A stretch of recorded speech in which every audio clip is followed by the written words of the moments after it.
काँग्रेसचे अनेक लोक, अत्यंत मोठे नेते भाजपाच्या संपर्कात आहेत. ते जाणार सुद्धा उद्या कदाचित जातील किंवा ते थोडा वेळ थांबतील, कारण भाजपाने त्यांना स्ट्रॅटेजी म्हणून सांगितलेलं आहे की आत्ता आलात तर आनंदराज आंबेडकर क्लीन स्वीप मिळेल, मग कदाचित ते इलेक्शनमध्ये जातील. त्यामुळे हे सर्व चाललेलं आहे. म्हणजे काँग्रेस ही भाजपाची या महाराष्ट्रामध्ये बी टीम आहे आणि त्या पद्धतीने ती ऑपरेट करते. स्वतःची ताकद बघत नाही. मागच्या वेळेस एक उमेदवार निवडून आला, तो सुद्धा बाहेरचा आला आणि एवढ्या जागा लढवते. मला आश्चर्य वाटतं.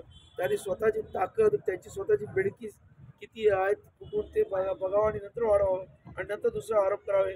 आणि त्यासाठी एवढी त्याची पायाखालची वाळू घसरली आहे की आमच्या कार्यकर्त्यांना पैसे देऊन तोडण्याचं, काही जण लालू दाखवण्याचं जे कार्य चाललंय ते तर थांबवावं आणि खोटे नाटे जुने आमच्या कार्यकर्त्यांचे व्हिडिओ प्रसारित करून लोकांमध्ये संभ्रम करण्याचा, म्हणजे हे एकंदरीत त्यांच्या भीतीपोटी हे करतायत. आणि हे काँग्रेसच भाजपाची भीती म्हणून आज इथे ऑपरेट करते.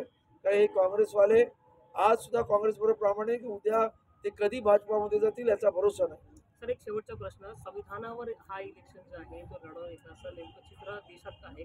भाजप 400 पार म्हणते आणि त्याचाच नेरेटिव्ह जो आहे काँग्रेस सेट करत आहे की जर हे 400 पार आले तर संविधान बदलणार आहे. आपण अभ्यासक आहात, तर काय वाटतं की हे जे भाजप सांगतं 400 पार, संविधानावर आघात होऊ शकतो का? हे बघा, जर या काँग्रेसला खरंच संविधान वाचवायचं असतं तर त्याने ती राहुल गांधी न्याय यात्रा काढली नसती, ते संविधान बचाव यात्रा काढली असती. उलट महाराष्ट्रात माझ्या महाराष्ट्र अध्यक्ष काकासाहेब खंबाळकर यांनी नागपूरपासून ते अख्ख्या महाराष्ट्रात संविधान बचाव यात्रा काढली. अख्ख्या महाराष्ट्र पिंजून काढला. ते यांना संविधान विरोधाचं काही देणं घेणं नाही. फक्त आता मुद्दा म्हणून ते बोलतात. उद्या हे म्हणजे हे सत्तेवर येणे शक्य नाही, ते 50शी गाठतील की नाही आज शंका आहे.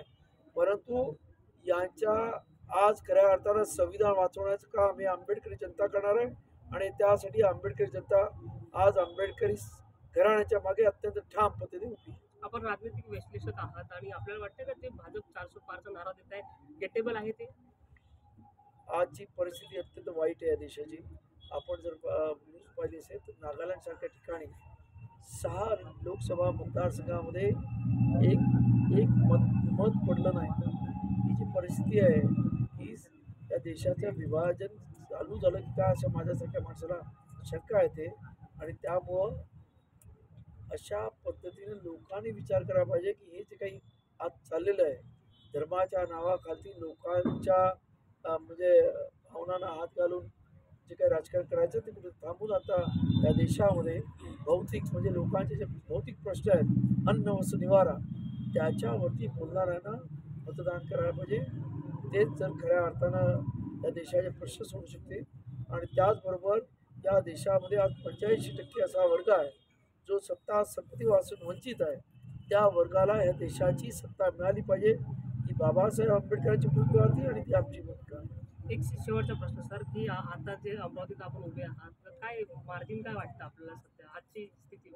माझ्या हिशोबाने लाखाचा तरी फरक असावा माझ्या विचारात आणि दुसऱ्या नंबर. तर हे होते आनंदराज आंबेडकर, ज्यांनी अमरावती लोकसभा